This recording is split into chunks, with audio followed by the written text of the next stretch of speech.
দর্শক আজকে আমি আপনাদেরকে দেখাবো যে আপনার আউটলুক অ্যাকাউন্টের আপনি কীভাবে অ্যাকাউন্টটাকে একটু কালারফুল করতে পারেন, কীভাবে অ্যাকাউন্টটা একটু সাজাইতে পারেন সেটা আমি আজকে আপনাদের দেখাবো। তো এজন্য আপনার আউটলুক যে অ্যাপ্লিকেশন আছে এখানে চলে আসবেন। এখানে আসার পর আপনার অ্যাকাউন্টটা জাস্ট এরকম দেখাবে।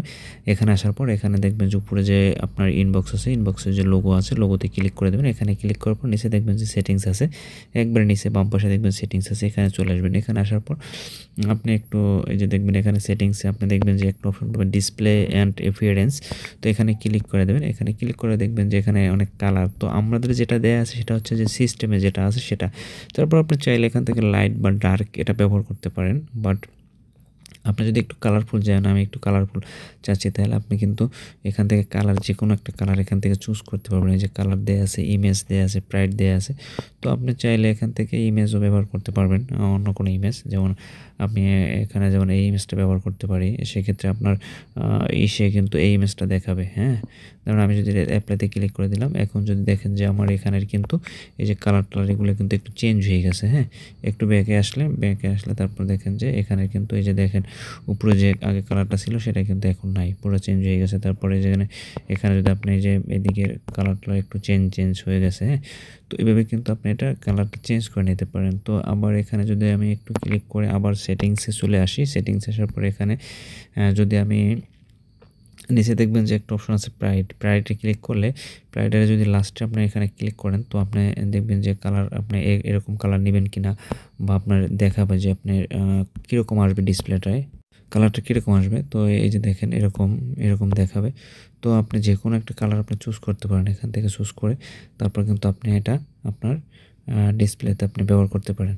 তো দেখেন এটা এখন চেঞ্জ হয়ে গেল। তো আমি একটু আপনাদেরকে দেখাচ্ছি যে আমি এখান থেকে একটা কালার চুজ করার পর একটু দেখাচ্ছি আপনাদেরকে। যেমন এটা আমি অ্যাপ্লাই করে দিলাম। তো এটা অ্যাপ্লাই করার পর দেখেন যে এখানে এই যে দেখেন এখানের এই যে ইনবক্সের এই যে দেখেন এই যে ফোকাস টোকাস এগুলো কিন্তু পুরো চেঞ্জ হয়ে গেছে। ছবির এই যে উপরে দেখেন যে চেঞ্জ হয়ে গেছে। তারপর এখানে যে টিমেলের এই লেখা টেখা এগুলো চেঞ্জ হয়ে গেছে।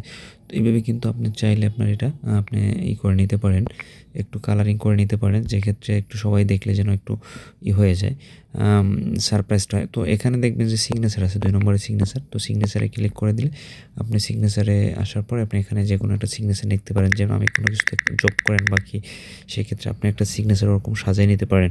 যেমন আমি এখানে দিচ্ছি আপনাদেরকে এটা সিগনেচারটা সেট করে দেখাচ্ছি। যেমন আমি এরকম একটা দিলাম যে উইথ রিগার্ডস আমার নাম দিলাম, তারপর আমার পদবি দিলাম। দেন আমি এখান থেকে কিন্তু আমি যে প্রতিষ্ঠান সেই প্রতিষ্ঠানের নাম, মোবাইল নাম্বার দিয়ে আপনি অ্যাড করে দিতে পারেন। সেক্ষেত্রে হবে কি, তেমন এটা অ্যাড হয়ে গেল, হ্যাঁ? এই সিগনেচারটা অ্যাড হয়ে গেছে। সেক্ষেত্রে হবে কি, আপনি যদি কাউকে আপনার এই আউটলুক থেকে আপনি যদি কাউকে মেইল পাঠান, সেক্ষেত্রে কিন্তু আপনার ফার্স্টে কিন্তু ওই এইটা যাইবে, আপনার ডিটেলস মানে আপনার পদবিটা যাইবে। আপনি যদি কাউকে মেইল পাঠাই থাকেন সেক্ষেত্রে কিন্তু তারা আপনার ডিটেলস দেখে বুঝতে পারবে যে আপনি কোত্থেকে মেইলটা আসছে বা আপনি কে, এইটা। তো এরপর আপনি এখানে থেকে যে অটোমেটিক রিপ্লাই এটা অফ করে রাখবেন, যেহেতু কারণ অটোমেটিক রিপ্লাইয়ের দরকার নাই, এটা অফ করে রাখবেন। আপনি যখনই চাইবেন তখন রিপ্লাই দেবেন। তারপর আপনি অ্যাকাউন্টে আসবেন, এই যে অ্যাকাউন্ট, এখান থেকে অ্যাকাউন্টে চলে আসবেন। অ্যাকাউন্টে আসার পর আপনি এখান থেকে চাইলে নতুন অ্যাকাউন্ট অ্যাড করতে পারবেন, অথবা অ্যাকাউন্ট আপনি এখান থেকে ক্রিয়েট করতে পারবেন।